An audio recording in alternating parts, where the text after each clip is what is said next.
Hi friends, welcome to my channel. Weekend వస్తే చాలు పిల్లలు ఏదైనా వెరైటీ చేయి అని గొడవ చేస్తూ ఉంటారు. అందుకే నేను మంచూరియా ట్రై చేశాను. ఇది చాలా టేస్టీగా వచ్చింది. సో మీతో కూడా షేర్ చేసుకుందాం అనుకుంటున్నాను. ఇప్పుడు హాఫ్ క్యాబేజ్ తీసుకొని దాన్ని పీసెస్లో కట్ చేసి వాటర్ పిండి వేసుకోవాలి గిన్నెలో. ఇప్పుడు 2 క్యారెట్లు తురుముకొని వేసుకోవాలి. 2 బంగాళదుంపలు ఉడకబెట్టి వేసుకోవాలి. ఇప్పుడు అందులో 1 స్పూన్ అల్లం వెల్లుల్లి పేస్ట్, 2 స్పూన్స్ సాల్ట్, 2 స్పూన్స్ కారం, 1/2 కప్ మైదా, 1/2 కప్ కార్న్ఫ్లోర్ వేసి బాగా కలుపుకోవాలి. కలుపుకున్నాక ఇంకా మనకు కొంచెం పిండి పడుతుంది అనిపిస్తే ఇంకొంచెం పిండి యాడ్ చేసుకొని కలుపుకోవాలి.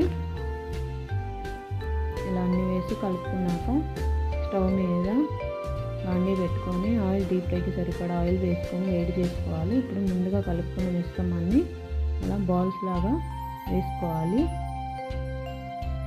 ఇవి చాలా క్రిస్పీగా వచ్చినాయి. బాల్స్ కూడా చాలా టేస్టీగా ఉంది. ట్రై చేయండి మీరు కూడా. ఇలా బాల్స్ అన్నీ మనం రెడీ చేసుకొని పక్కన పెట్టుకోవాలి. ఇప్పుడు స్టవ్ మీద ఒక పాన్ పెట్టుకొని అందులో చిన్నులపై చిన్న ముక్కలుగా కట్ చేసి వేసుకోవాలి. అందులోనే కొంచెం ఆనియన్స్, 1 క్యాప్సికమ్ ఇలా నిలువుగా కట్ చేసి వేసుకోవాలి. ఆనియన్, క్యాప్సికమ్ వేసుకొని 5 మినిట్స్ వేగాక అందులో 1 స్పూన్ సాల్ట్ వేసుకోవాలి. మనకి సాసెస్లో కూడా సాల్ట్ ఉంటుంది కాబట్టి ఎక్కువ వేసే అవసరం లేదు. 1 స్పూన్ వేసుకుంటే సరిపోతుంది.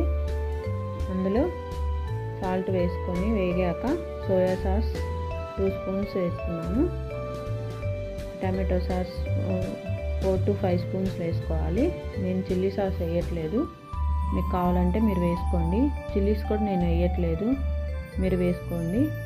ఇలా ముందుగా కలిపి పెట్టుకున్న కార్న్ఫ్లోర్ వాటర్ని వేసుకొని యాడ్ చేసుకోవాలి. దీన్ని 5 మినిట్స్ అలా ఉడికించి మనం ముందుగా రెడీ చేసుకున్న బాల్స్ని అందులో వేసి యాడ్ చేసుకొని బాగా మిక్స్ చేసుకుంటే ఎంతో టేస్టీగా ఉండే మంచూరియా మనకి రెడీ అయిపోతుంది. చాలా టేస్టీగా వచ్చింది. మీరు కూడా ఇంట్లో ట్రై చేయండి. నచ్చితే లైక్, షేర్, సబ్స్క్రైబ్ చేయండి. Thank you.